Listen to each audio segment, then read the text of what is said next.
Hello and welcome to the video on independence. Okay, so this is another formula. Now we kind of did a vague description of two categorical variables are independent in chapter 2, but this is just a little bit better way to do it. Okay, and this is generally asked on a multiple choice and oftentimes even on free response questions. Okay, so how to show if two events are independent. Okay, so let's go over a little review. If events A and B are independent, the formula is. So if two events are independent, then the probability of A happening and the probability of B happening is the probability of A times the probability of B. I didn't put a times there, but this is a number and this is a number and they're just being multiplied. Okay? If events A and B are not independent, the formula is the probability of A and B equals the probability of A times, now the probability of, see, A happen and B happen, but the fact that A happened changed the probability of B. The outcomes changed it. So this would be the probability of B happening given that A already happened. Okay? So look at these two formulas and you tell me the difference between this formula and this formula. Okay, look through every little thing. Okay, so this is the same as this. This is the same as this. But this are the two things that are different. Okay, this is different than this. This is the probability of B. This is the probability of B given A.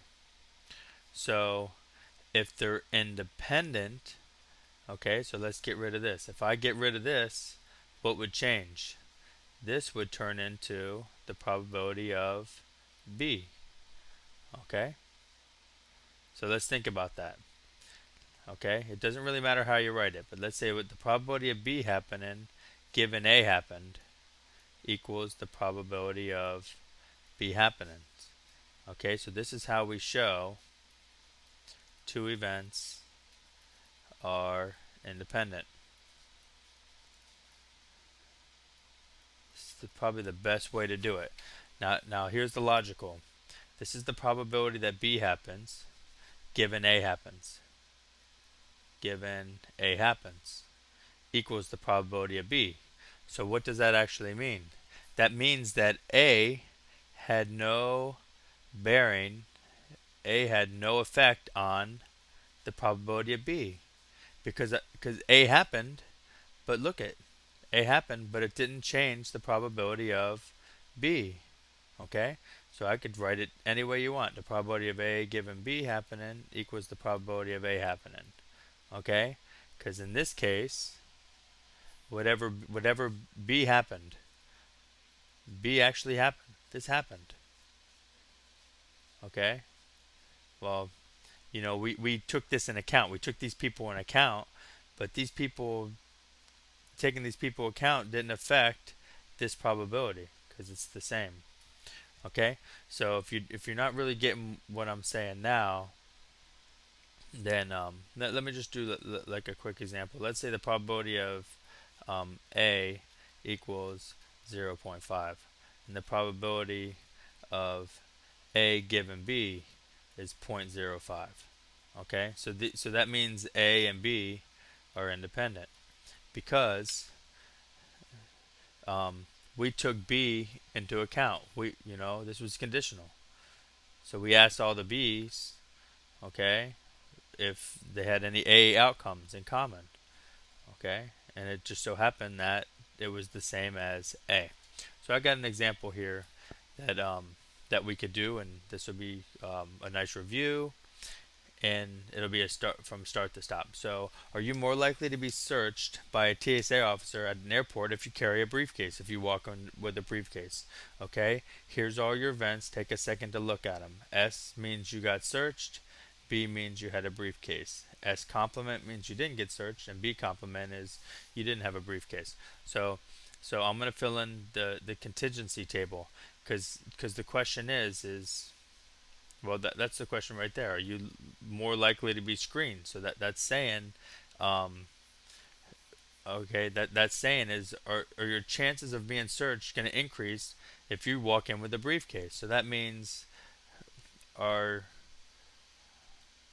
are S and B independent? Now, what independent means is that if whether you walk in with a briefcase or not, whether you walk in with a briefcase or not, your chances of being searched are the same. Okay, so let's set this table up real quick. I have a being searched, not being searched. I got you have a briefcase, you don't have a briefcase. Now, like I said before, we're gonna act like we have 100 people. So we're gonna act like we have 100 people. Okay, so right off to the side, if I have 100, that's the searched, and then I have briefcase out of 100 people. Okay, so what's out of these 100 people, how many got searched? Okay, out of these 100 people, 35 of them got searched, so that means 65 didn't.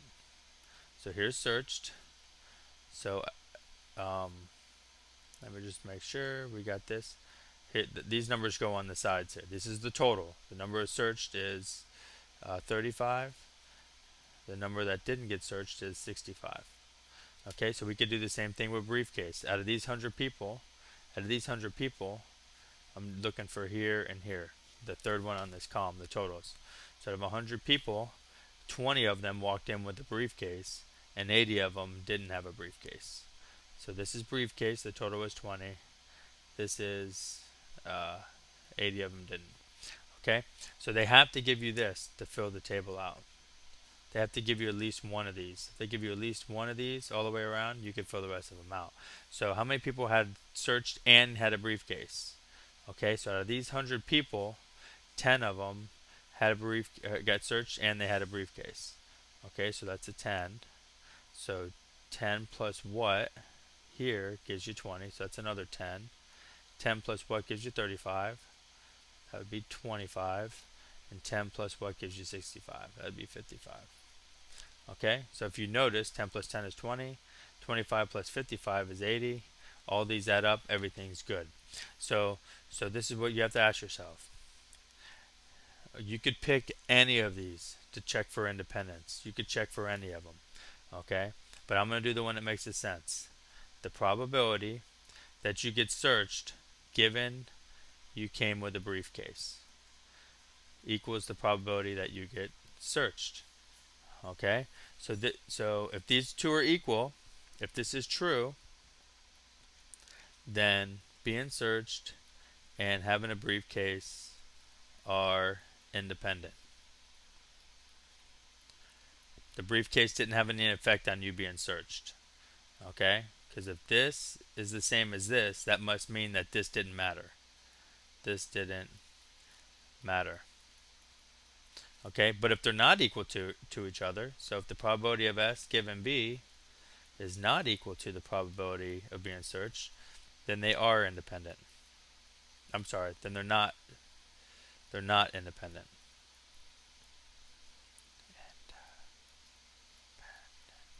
That means having a briefcase or being searched depended on having a briefcase. Okay, so if they're not independent, if they're not equal, either two things could happen, and you have to explain what you mean every time you do one of these problems. Very simple to explain. If they're not equal, either two things could happen. It could be an increase or it could be a decrease. This right here. This could either increase or could decrease. Okay, so and this is what you go on. This is what you go by. Okay, the probability you get searched, having a briefcase is either going to increase your chance of being searched or it's going to decrease your chance. So let's look at this. What's the probability you're searched given you have a briefcase? So that's what you have to do. How many had briefcases? Okay, this is the number we're interested in. You say, okay, I'm given that they had a briefcase. So out of these 100 people, some had briefcases and some didn't. 20 had briefcases. See? Out of these 100 people, 20 had briefcases. So that's 20. Out of these 20 people, how many got searched? That would be 10. Let me change the colors up. I was looking at a video that I had done earlier, and it seems like the more color there was in it, the more fun it would be. but who knows? It's all fun to me. Okay, so that's 50%. So you had a 50% chance of getting searched if you had a briefcase. Equals, what's the probability you're being searched? That's given right here. Or you could look at it in this case. Out of these 100 people, how many of them got searched? Out of these 100 people, if I go this one right here, if I add these up, I get 35. So 35 over 100. 35 over 100. So that equals 35%. So are these two equal? No. So they're not equal. So the events S and briefcase are not independent. So this is how you'd explain this. It's such an easy concept, but a lot of students have trouble. So just look. If your chance of getting searched is 35%, okay, just in general, what's your chance of getting searched if you walk in with a briefcase? 50%. Okay? So if you have a briefcase, you just increased your likelihood to get searched by 15%. So that's all really what you write. Having a briefcase increases the chance of being searched. So both events are not independent. Okay, that's what you have to write. You have to explain what you're talking about. Write statistically. Okay, so that's it. Thanks a lot for watching.